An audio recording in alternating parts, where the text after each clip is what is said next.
Picture this. You're at a dinner party and the conversation turns to prodigies and geniuses. Someone mentions Mozart composing symphonies at age 8, or perhaps they bring up a modern-day chess grandmaster. The group nods in agreement. Clearly, these individuals were born with extraordinary gifts. But what if I told you that genius isn't born, it's made? That with the right approach, anyone can develop expertise in virtually any field? Today, on CEO's Library, the 1% bookshelf, we're diving into a book that challenges everything you thought you knew about talent, practice, and human potential. I'm your host, and today we're exploring Peak: Secrets from the New Science of Expertise by Anders Ericsson and Robert Poole. This groundbreaking work overturns conventional wisdom about innate talent and reveals the true path to extraordinary performance. Whether you're a seasoned executive looking to stay at the top of your game or an aspiring entrepreneur aiming to disrupt an industry, the insights from Peak will transform how you approach skill development and personal growth. So buckle up. We're about to embark on a journey that will challenge your assumptions, expand your horizons, and equip you with powerful tools to unlock your full potential. Let's dive in. Now, let's tackle one of the most pervasive myths in our culture, the idea of natural talent. We've all heard stories of child prodigies and savants who seem to possess otherworldly abilities from birth. Perhaps the most famous example is Wolfgang Amadeus Mozart. Picture young Mozart, barely tall enough to reach the piano keys, dazzling royal courts across Europe with his virtuosic performances and original compositions. It's an inspiring image, one that's been reinforced through countless books, movies, and popular anecdotes. But what if this story of innate genius is more fiction than fact? Anders Ericsson and his colleagues have spent decades researching expert performers across various fields, and their findings paint a very different picture of how extraordinary abilities develop. Let's take a closer look at the Mozart myth. Yes, Mozart began performing at a very young age and showed remarkable musical abilities as a child. But when we dig deeper into the historical record, a more nuanced story emerges. Mozart's father, Leopold, was an ambitious and experienced music teacher who began instructing his son in music before the boy turned 4. Leopold had even written a well-regarded book on violin instruction, which he used to train both Wolfgang and his older sister. So rather than a miraculous, innate talent, we see intensive, deliberate training from the earliest age. Mozart's childhood wasn't filled with carefree play.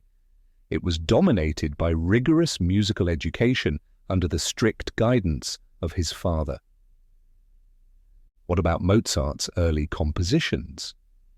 While it's true that pieces attributed to the young Mozart exist, music historians have discovered that many of these were likely heavily edited or even largely composed by his father. The first works that can be definitively attributed to Mozart alone didn't appear until he was in his teens, after more than a decade of intensive training. This pattern of supposed child prodigies having a background of extensive, focused practice appears again and again when Ericsson and his colleagues examine cases of exceptional early performance. From chess champions to elite athletes, the common factor isn't some innate gift, but rather a combination of early exposure, dedicated practice, and often highly involved parents or mentors. Now you might be thinking, that's all well and good for Mozart or chess prodigies, but surely some people are just naturally more talented at certain things than others. It's a reasonable assumption, and one that's deeply ingrained in our culture. But Ericsson's research challenges this idea as well.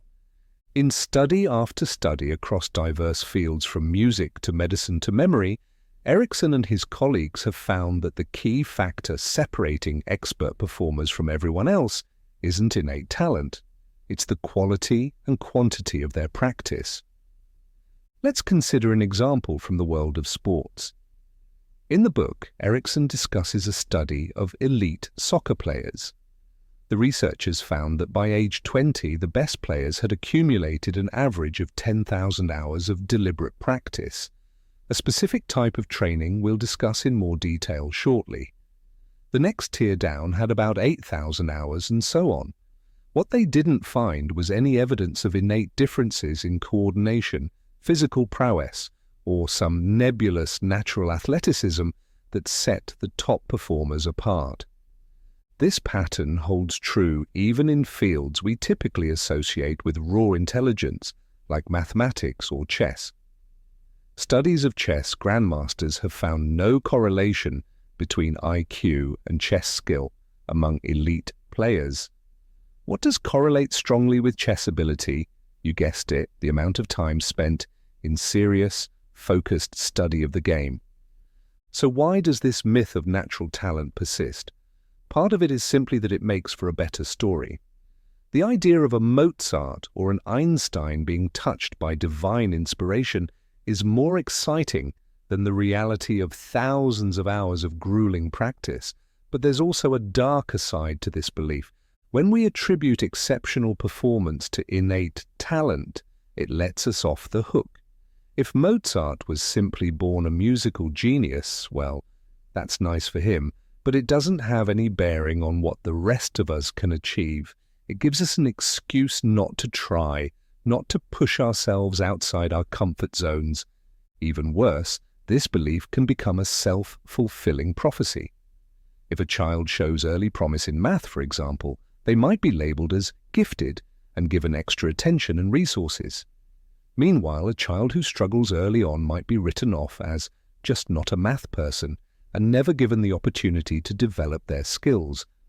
The reality, as Ericsson's research shows, is that virtually anyone can develop extraordinary abilities with the right kind of practice, which brings us to the core insight of peak, the power of deliberate practice. Now that we've debunked the myth of natural talent, let's explore the real secret behind expert performance: deliberate practice. But first, we need to understand why not all practice is created equal. Imagine two pianists. Both have been playing for 20 years and both practice for an hour each day. But while one can barely fumble through chopsticks, the other regularly performs complex concertos to packed concert halls. What's the difference? The key lies in how they practice. The first pianist might sit down each day and play through the same familiar pieces, enjoying the music, but never really pushing themselves.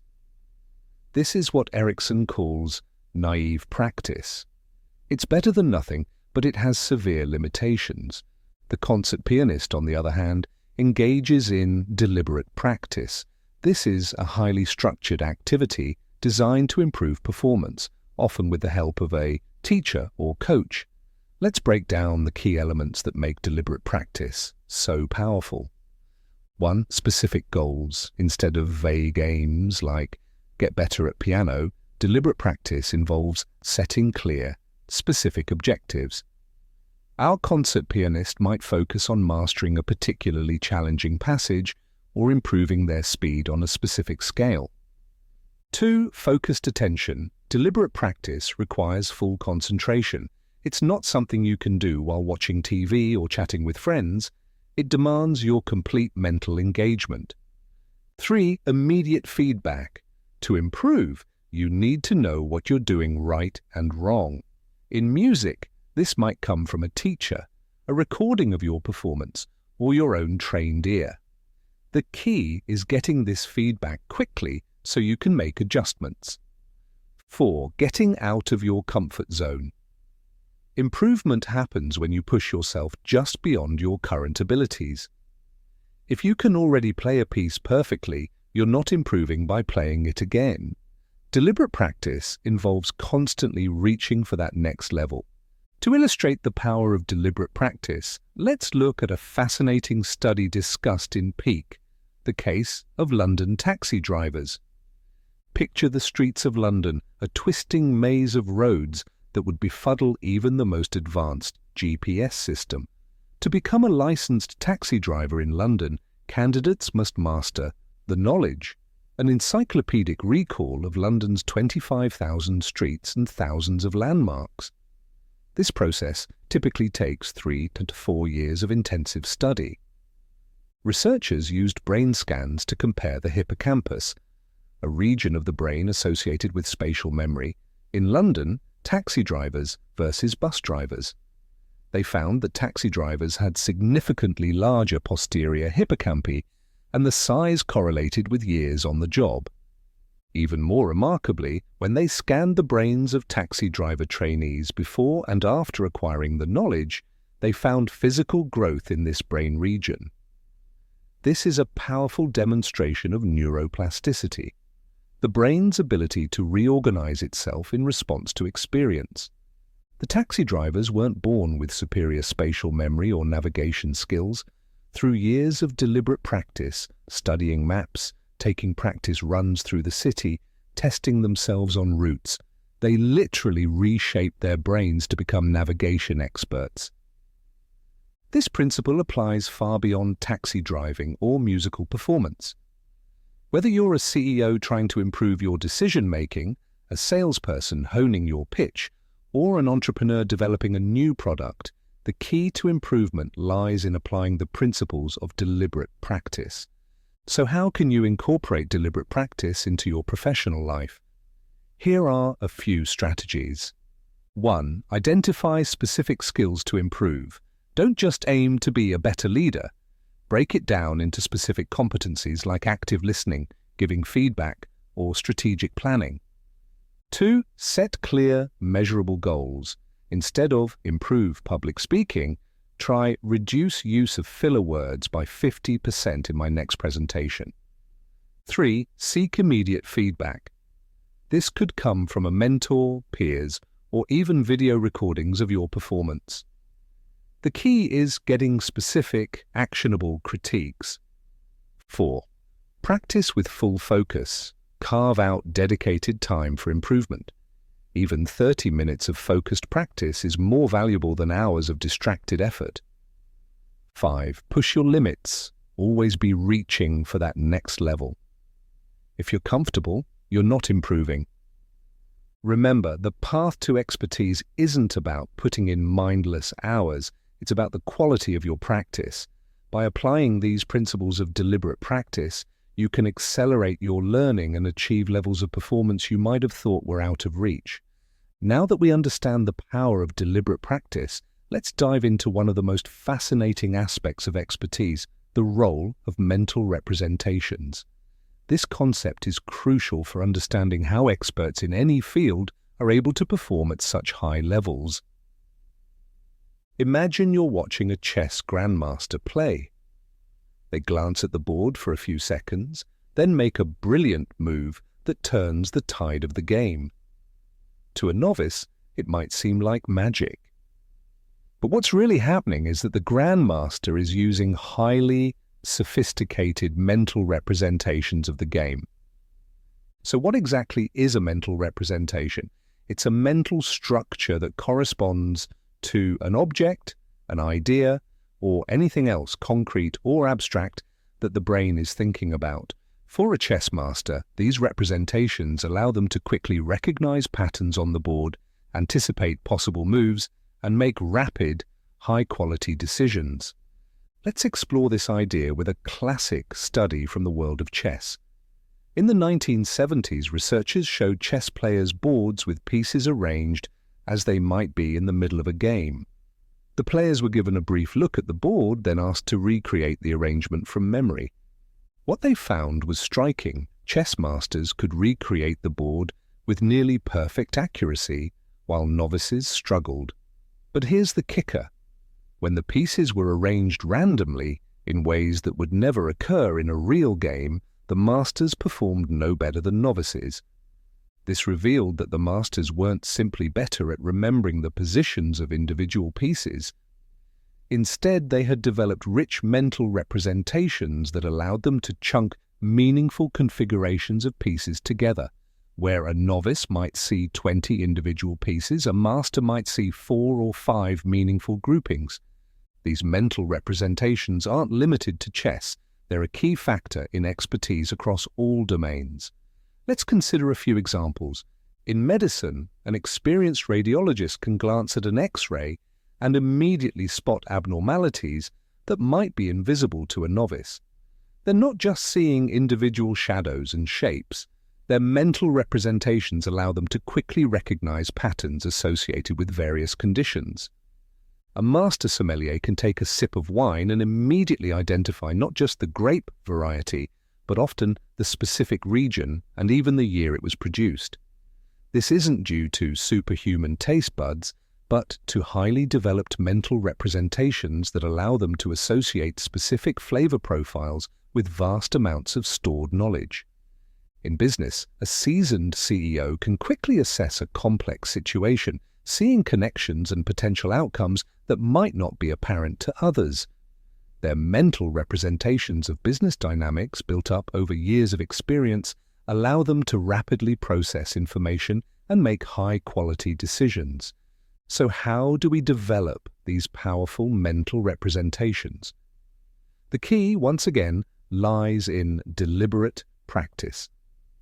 As you engage in focused, purposeful practice in your field, you're not just accumulating knowledge or honing physical skills, you're actively building and refining mental representations that allow you to think and perform at a higher level. Here are some strategies for developing better mental representations in your field. 1. Study the thought processes of experts.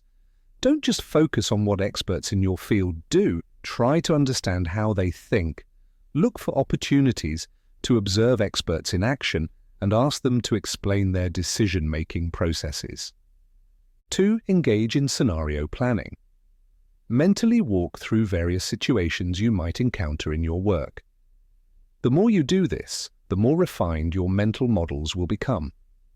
3. Seek out diverse experiences. Expose yourself to a wide range of situations in your field. This helps build more comprehensive and flexible mental representations. 4. Practice visualization. Many top performers in sports and other fields use visualization techniques to mentally rehearse their performances. This can help strengthen and refine your mental representations. 5. Teach others. Explaining concepts to others forces you to organize your knowledge in clear, structured ways which can enhance your own mental representations. Remember, developing these mental representations takes time and focused effort, but as you build them, you'll find yourself able to perceive, understand, and respond to situations in your field with increasing speed and effectiveness. As we near the end of our journey through Peak, let's address a crucial element that underlies all of the concepts we've discussed: the importance of cultivating a growth mindset. To illustrate this, let's look at a fascinating experiment described in the book. This study took place in a traditional freshman physics class at the University of British Columbia. The class had about 850 students, split into 3 sections. For 1 week, 2 of these sections were used to test different teaching methods. One section continued with the traditional lecture-based approach. The other section was taught using methods inspired by deliberate practice. Instead of passive lectures, students engaged in active problem-solving, discussed concepts in small groups, and received immediate feedback on their understanding. The results were astounding. At the end of the week, both groups took the same test. The students taught with the deliberate practice method scored more than twice as high as those in the traditional lecture group. Even more remarkably, this improvement was achieved with instructors who had never taught a class before, but who were trained in these new methods. This experiment demonstrates 2 crucial points. First, it shows the power of applying deliberate practice principles to learning, but perhaps more importantly, it challenges our assumptions about fixed abilities. These students didn't suddenly become more intelligent in a week. What changed was the approach to learning, rooted in a growth mindset. The concept of a growth mindset, developed by psychologist Carol Dweck, aligns closely with Ericsson's research. A growth mindset is the belief that abilities can be developed through dedication and hard work. This is in contrast to a fixed mindset, which sees abilities as innate and unchangeable. Cultivating a growth mindset is crucial for several reasons. 1. It encourages effort. If you believe your abilities are fixed, why bother trying to improve? A growth mindset motivates you to put in the work necessary for deliberate practice. 2. It reframes challenges. With a growth mindset, difficulties aren't threats to your self-image, but opportunities to learn and grow. 3. It promotes resilience. When you believe in your ability to improve, setbacks become temporary obstacles rather than permanent limitations. 4. It opens you to feedback. A growth mindset makes it easier to seek out and apply constructive criticism, a key element of deliberate practice. So how can you cultivate a growth mindset in your own life and work? Here are some strategies. 1. Embrace challenges. Seek out tasks that push you out of your comfort zone. Remember, that's where growth happens. 2. View effort as the path to mastery. Instead of expecting immediate results, focus on the process of improvement. 3. Learn from criticism. Rather than taking feedback personally, see it as valuable information to guide your improvement. 4. Find lessons in others' success. Instead of feeling threatened by others' achievements, look for inspiration and lessons you can apply. 5. Use the word yet. When faced with a difficulty, remind yourself that you may not be able to do it yet, but with practice, you can improve. 6. Celebrate growth. Acknowledge and reward effort and progress, not just innate talent or final outcomes. By adopting a growth mindset, you open yourself up to the full potential of deliberate practice and the development of expertise. Remember, the brain's plasticity means that significant improvement is possible at any age. Whether you're a seasoned executive or just starting your career, it's never too late to develop new skills and push the boundaries of your abilities. As we wrap up our exploration of Peak, Secrets from the New Science of Expertise, let's recap the key insights we've uncovered. 1. The myth of natural talent. Extraordinary abilities are not primarily the result of innate gifts, but of dedicated, deliberate practice. 2. The power of deliberate practice. By setting specific goals, maintaining focused attention, seeking immediate feedback, and pushing beyond your comfort zone, you can dramatically accelerate your learning and skill development. 3. The importance of mental representations. Experts in any field rely on sophisticated mental models that allow them to quickly perceive, understand, and respond to complex situations. 4. The crucial role of a growth mindset. Believing in your ability to improve through effort is fundamental to achieving high levels of performance. These insights have profound implications for how we approach learning, skill development, and performance improvement in any field. Whether you're aiming to enhance your leadership skills, master a new technology, or innovate in your industry, the principles outlined in Peak provide a roadmap for achieving extraordinary results. So what's your next step? I challenge you to identify one skill crucial to your professional success and apply the principles of deliberate practice to improving it. Set a specific goal, create a structured plan for practice, seek out feedback, and push yourself beyond your comfort zone. Remember, expertise isn't born, it's built, one focused practice session at a time. Thank you for joining me on this journey through Peak, Secrets from the New Science of Expertise. If you found these insights valuable, I encourage you to pick up a copy of the book. You'll find a link to purchase it on Amazon in this episode's description. This is CEO's Library, the 1% bookshelf, reminding you that with the right approach, extraordinary performance is within your reach. Until next time, keep learning, keep growing, and keep pushing the boundaries of what's possible.